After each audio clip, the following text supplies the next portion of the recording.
Hello and welcome to AK study hub. आज हम लोग देखने वाले हैं 18 सितंबर का द हिंदू।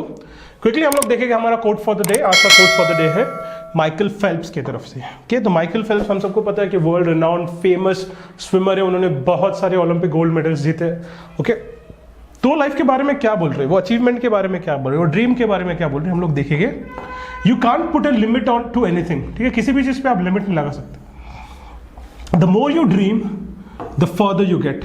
ठीक है, जितना ज्यादा आप बड़ा सोचोगे उतना जल्दी आप आगे पहुंचोगे, या उतना जल्दी आप एक बड़ा डिस्टेंस कर पाओगे। ओके, तो द मोर यू ड्रीम, जितना आप ज्यादा ड्रीम करोगे उतना ही आगे आप जाओगे। तो ये बेसिकली कौन कह रहे हैं? माइकल फेल्प्स कह रहे हैं।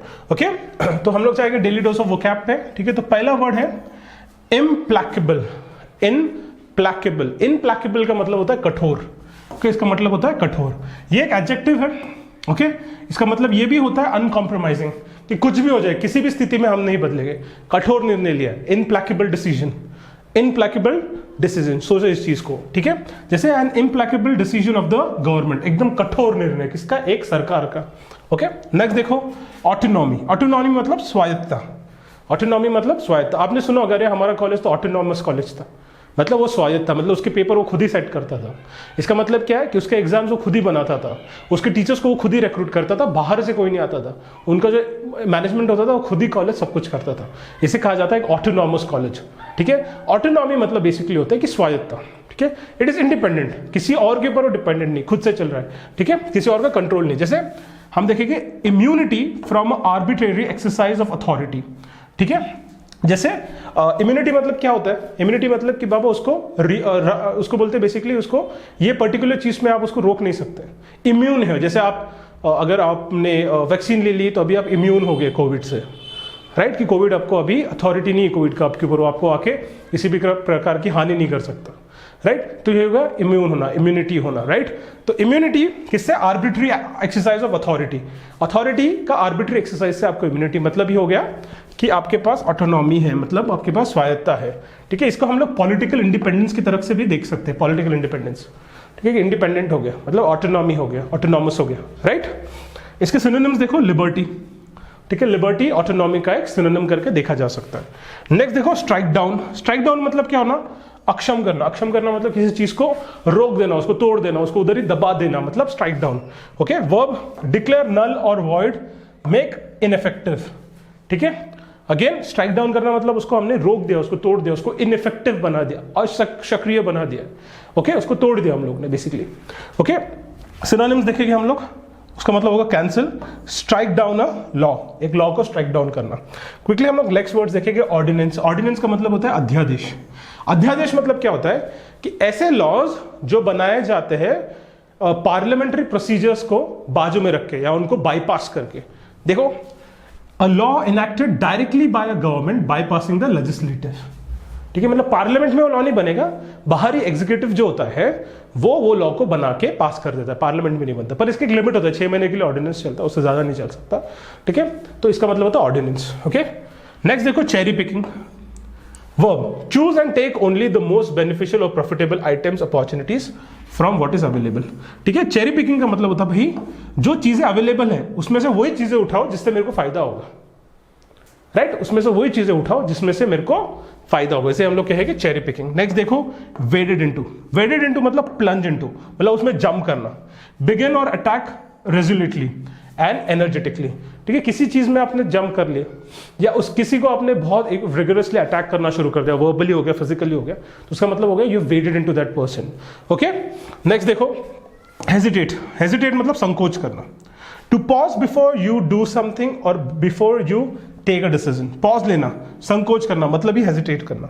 Usually because you are uncertain और वरीड। कोई भी कार्य करने के पहले आप लोग जब एक पॉज ले लेते हो बहुत बार कि आप अनसर्टन हो कि बाबा ये काम करना चाहिए कि नहीं करना चाहिए, आप वरीड हो रहे ये करने के बाद कुछ इश्यू तो नहीं हो जाएगा ना, मतलब आप हेजिटेट कर रहे हो काम करने से, राइट? तो बहुत बार हम लोग हेजिटेट करते हैं, संकोच होता है हमें करना चाहिए या नहीं करना है, that is hesitation, right? Quickly हम लोग हमारे इडियम्स एंड फ्रेजेस पे जाएंगे। तो आज का है पहला है make a hash. Make a hash मतलब टू मेस अप, मतलब चीजों को खराब कर देना। ठीक है, जैसे आपको कोई काम दिया गया था कि बाबा बाजार से जाके कुछ चीजें लेके आओ, बट आपने उसके अलावा दूसरी कोई चीज़ आ गई और इसका मतलब क्या हो गया, आपने एक मैसअप कर दिया, आपने चीज़ें मिक्स कर दी, जो चीज़ें बोल दी वो लाई नहीं। इसका मतलब हो गया to basically make a hash. Next देखो मेक और मर। मेक और मर होता है एक तो बना दो, मर का मतलब होता है डिस्ट्रॉय करो, ठीक है। तो मेक और मर मतलब होता है भाई अगर पॉसिबल है तो उसको बनाओ और नहीं बन रहा तो डिस्ट्रॉय इट, या फिर डू और डाई जैसा ये मतलब है, डू और डाई या फिर मेक और मर। नेक्स्ट देखो पोक वंस नोज टू इंटरफेयर, ठीक है। टू पोक वंस नोज मतलब अपना नाक किधर डालना, ठीक है। बोलते हैं लोग अरे भाई तेरा नाक क्यों घुसा रहा है इसमें, इस तरीके से कि इस पर्टिकुलर चीज में तू मत आ, don't poke your nose, this is my matter, don't poke your nose in it, okay. Next देखो अभी ये हमारा आज का पैराग्राफ है, काफी बड़ा है, ओके। तो इसका एक स्क्रीनशॉट आप पहले पॉज कर लो, उसको पॉज करने के बाद इसे पढ़ लेना, ओके। उसके बाद मैं इसको एक्सप्लेन करूंगा क्विकली, ओके।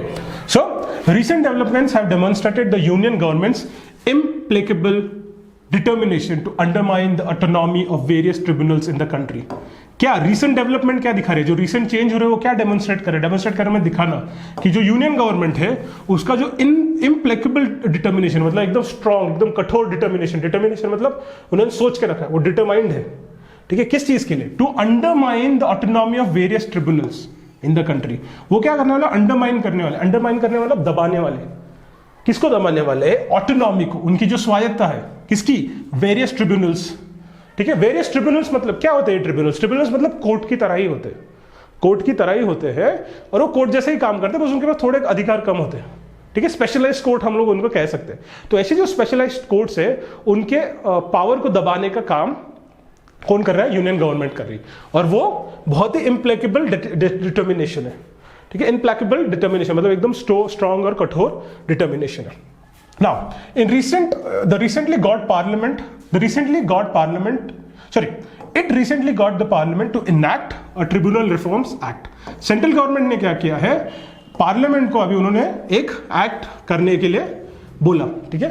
पार्लियामेंट में उन्होंने रखा, फिर उस पर डिस्कशन जितना हो सका उतना हुआ और उन्होंने पार्लियामेंट ने क्या पास किया, tribunal reforms act which contain provisions that have been struck down by the Supreme Court in an ordinance issued earlier। और वो जो एक्ट था उसने ऐसे प्रोविजंस डाले, उसमें ऐसी बातें लिखी जो पहले ही सुप्रीम कोर्ट ने स्ट्राइक डाउन कर दी थी जब गवर्नमेंट ने एक ऑर्डिनेंस निकाला था, लेजिस्लेटिव को बाईपास करके एक लॉ बनाया था। तो वही बातें दोबारा लिखी, मतलब, और इसी से पता चलता है कि उनका डिटर्मिनेशन कितना स्ट्रांग है, ठीक है। Next, after being sharply questioned by the supreme court on the usual delay in filling up vacancies among judicial and administrative members, it released a set of appointments this week, ठीक है। बहुत delay करने के बाद और बहुत question करने के बाद जो जुडिशरी था उन्होंने क्या किया, एक सेट ऑफ अपॉइंटमेंट्स रिलीज कर दिया कि जो जुडिशियल स्पेसेस है, जो वैकेंसीज है, जज की पोस्टिंग नहीं है, वो जगह पे जज को बिठाना है। तो गवर्नमेंट को बहुत ज्यादा ताने पड़ने के बाद, बहुत ज्यादा क्वेश्चन करने के बाद गवर्नमेंट ने कुछ जजेस को बिठाया, ओके। तो हम पढ़ते हैं द कोर्ट, ठीक है, इन्होंने रिलीज किया set of appointments. The court found that there was cherry picking among the names chosen by the various select committees. Court ने क्या देखा, कोर्ट ने देखा कि गवर्नमेंट ने क्या किया, चेरी पिकिंग, ऐसे ही लोगों को उठाया जो गवर्नमेंट को अपने लिए अच्छे लगते हैं, ऐसे ही जजेस को वहां बिठाया, ये राइटर कह रहा है, मैंने, ठीक है, ऐसे ही लोगों को वहां पे बिठाया जो गवर्नमेंट को अच्छे लगते हैं। तो ये किसका कहना है, ये कोर्ट का कहना है, सुप्रीम कोर्ट ही कह रहा है कि गवर्नमेंट ने चेरी पिकिंग किया है। जो भी लिस्ट सुप्रीम कोर्ट ने दी थी कि बाबा इन में से लोगों को जज बना, तो जो गवर्नमेंट को अच्छे लगते हैं उन्हीं को उन्होंने जज बनाया, मतलब चेरी पिक किया, okay. Instead of exhausting the selection list put together by panels of judges and officials, the government had waded into the waiting list to exercise its choice, ठीक है। एक लिस्ट दी गई थी गवर्नमेंट की और एक waiting list दी गई थी कि कौन से जज को बिठाना है। तो गवर्नमेंट ने जो लिस्ट दी थी वो लिस्ट को साइड में रख दिया, और जो वेटिंग लिस्ट थी, इट वेडेड इनटू, वो रेज करके, वो प्लंज किया उन्होंने जंप किया किसके अंदर, वो वेटिंग लिस्ट में, और वहां से उन्होंने जजेस बनाना शुरू कर दिया, okay. The government had waded into the waiting list to exercise its choice. In another development, the government cut short the tenure of an acting chairperson of the National Company Law Appellate Tribunal, Justice A.I.S. Chimma, by 10 days. Mr. Chimma was set to deliver in some matter on which the NCLAT had reserved judgment before retiring on September 20.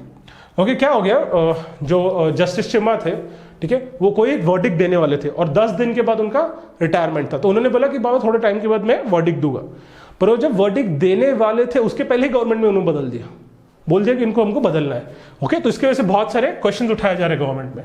The government justification was that it was going by its latest law under which the acting chairperson for your tenures would end on September 10 and the Justice M. Venugopal had already been appointed in his space. तो जो नया law बनाया गया है वो law का बहाना बना के गवर्नमेंट ने जस्टिस चिम्मा को हटा के नया जस्टिस को बिठा दिया. ओके तो इस तरीके से ये राइटर बोल रहे हैं कि कुछ ना कुछ गड़बड़ चल रहा है. ओके ये हमारा आज का टॉपिक था. आई होप आपको बहुत सारी चीज़ें सीखने को मिली होगी. आपको एक बात तो अभी अंडरस्टैंड कर रही होगी अगर आप रेगुलरली वीडियोस देख रहे हो कि जो वर्ड्स दिए जाते हैं अगर आपको उनको मीनिंग पता हो, ठीक है, आपको वोकैबुलरी अगर स्ट्रांग है तो आपको पैराग्राफ समझना बहुत आसान हो जाता है. ओके तो धीरे धीरे हम ग्रामर की तरफ भी बढ़ेंगे. हम अभी वोकैबुलरी और सेंटेंसेस और बेसिकली पैराग्राफ्स को समझने का काम करेंगे. Okay with that will and और हम लोग कल मिलेंगे. Thank you.